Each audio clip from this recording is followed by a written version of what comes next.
up your engine!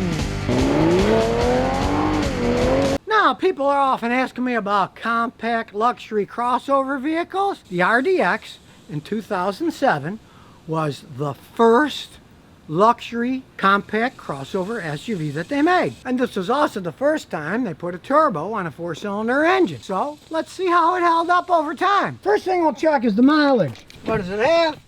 Turn the key on. 105,764 miles on it. See, it's well appointed, black and silver, some of my favorite colors. Got a nice screen. Comfy leather seats, still in pretty good shape. A lot of room in the back. The seats are folded down here to have a baby seat. And even though it's old, starts right up. Now, being older, it's got an automatic transmission. It's a 5-speed with overdrive, and you can put it in lower gear and drive. You can't shift it manually because it's too old for that, but it shifts good enough the way it is. It's got a killer stereo system, nice luggage rack if you need extra space, even though it's got a lot inside. And we'll pop the trunk. It's old style.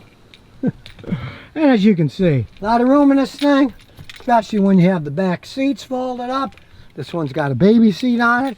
You can see you can still have room and a baby. The splits can split. And giant stereo system. And strange enough, it's got dual exhaust, even though it's got a 4-cylinder engine. But as you can hear, not a particularly impressive noise that it makes. But that's not what a luxury crossover compact SUV is for anyway. When we look under the hood, you can see it's got a turbocharged 4-cylinder engine. It puts out a more than adequate 240 horsepower, and hooked up to that 5-speed overdrive automatic transmission, it's got plenty of grunt. Well, like any SUV, they're not great on gas mileage. This thing's rated at 17 and 22. Customer gets a little bit worse than that. Take a brand new one of the RDX. It's a little higher at 22 city, 28 on a highway. Still, they're not gas misers. They're SUVs. They're not aerodynamic. They're powerful. They can carry a lot of stuff. You're not going to get phenomenal gas mileage in any SUV you buy. Unless you get an electric one. Then you get electric mileage, not gas mileage. Now, as I was saying, this is the first turbo that they put in one of these Acuras with a 4-cylinder engine. And it's held up perfectly fine. Nothing but regular oil changes have been done to this car, and it still runs perfectly fine. The problem that some of the later model Hondas and Acuras had was with those Earthstream engines, especially the smaller 1.5 liter ones, where they combined turbocharging with GDI, gasoline direct injection. 07 is a normal injection system. The injectors are on the intake. It is not GDI, gasoline direct injection. Turbo hasn't had any problems. I haven't seen them break on these Acuras. Honda makes pretty good engines. Honda owns Acura, same company. This engine's held up quite well. This particular one needs an oil change, but it's still full.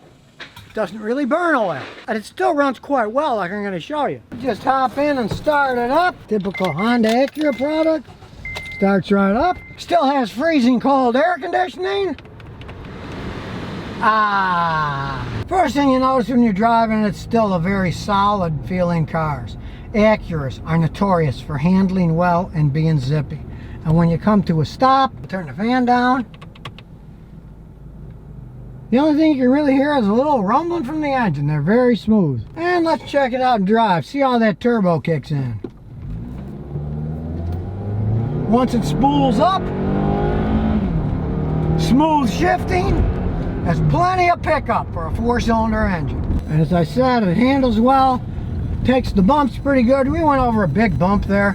This still has the original struts on all four. Still handles and rides quite well, especially for an SUV, which have a tendency of being a little rough riding. That's not the case with Acuras. Now, this Acura does have two things that old Scotty here isn't normally in favor of. It is turbocharged and it is all-wheel drive. Drives in the front and the back. Costs more to build. You get a little bit worse gas mileage. But I do have to say, in the case of this Acura, got over 100,000 miles, 14 years old. Everything on it still works perfectly fine. Turbo never had a problem. Engine never had a problem. All-wheel drive system never had a problem. A well-made vehicle. Now, originally, this thing was $33,000. 14 years later, they're about $38,000. So you pay another $4,000. Not bad for inflation. You consider the quality of these things. Now, this particular vehicle was made by Honda, but it was made in their plant in Ohio. Now, I've been to that plant. It's a pretty high-tech plant. I do have to say, I'm normally a fan of Japanese cars made in Japan. Look at this thing. 14 years later, still runs pretty much like a new car. Honda seems to me to be a company that watches their quality control closely. Hey, this thing wasn't made in Japan, it was made in Ohio, but look, as it stands, still runs good, shifts good. It's had no major problems. Now the compact luxury SUV crossovers, it's a very competitive segment, but this is a quality vehicle. If you're looking for quality, you don't mind paying a little bit more, and you're going to keep them for years, not a bad idea. Especially if you buy it used like my customer did. He paid like $7 grand for this thing. Runs really good. They certainly can't make them for $7,000, but you can get them used. Now, it is relatively low mileage for a 14-year-old car, but a lot of them don't get driven all over the place. Go to soccer games back and forth. You can often find lower mileage versions of these things used that are excellent vehicles to buy them. You don't feel like forking out 38 grand up for a new one? Start looking used. It's not like these things fall apart. They do have to be maintained, yes, changing the oil and stuff, but you find one that a person has maintained, can be a great used car. Honda's been making all-wheel drive vehicles long enough to know what they're doing. They do their own research and development, and like any good Japanese company, they learn from their mistakes. You see a problem? They upgrade it the next time around. It's not like they just started making the things. They do tend to perfect them over time. The old big Acuras, the V6 engines, originally they had problems with their automatic transmission all-wheel drive system.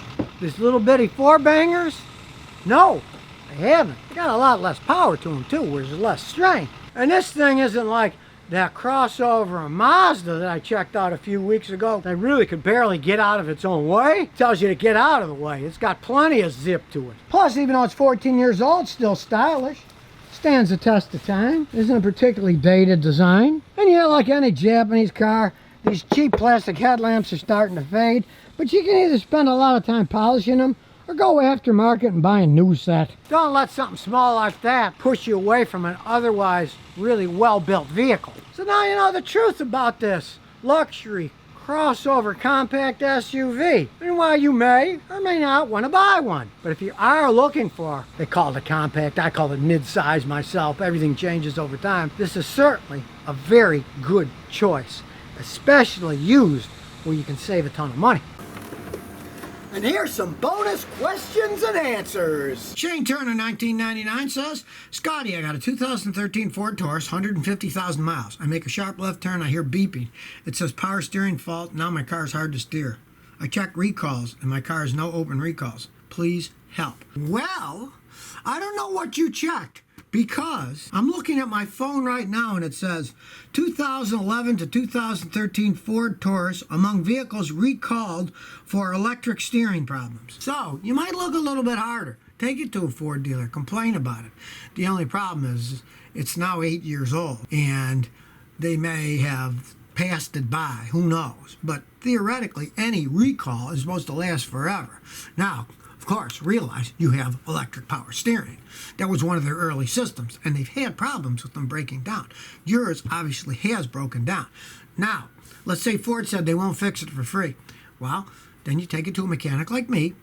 We hook up our fancy scan tool, and we analyze it. You got a code for power steering fault. There will be trouble codes for the electric power steering. When I work on them, I have to look at the codes, then I have to analyze, do some bidirectional testing, and figure out what's going on. Now, from my experience of those things, it's usually the electric boost motor that breaks. But there's wiring that could go bad, sensors that could go bad. So I have a guy check it out. But when I looked on my phone, it said that they were recalling them 2011 to 2013. So I would go a little bit further with that. Do a little bit more research. Call up Ford, give them their VIN number and say, hey, this thing is broken down. I found that there's a problem. What are you going to do about it? And pray they'll do something about it. And if they don't, then go to a private mechanic, because at the dealer, they're going to ream you 7 ways to Sunday with ridiculous prices, where aftermarket, you could get aftermarket rebuilt ones instead of the outrageously expensive Ford brand new one. So if you never want to miss another one of my new car repair videos, remember to ring that bell.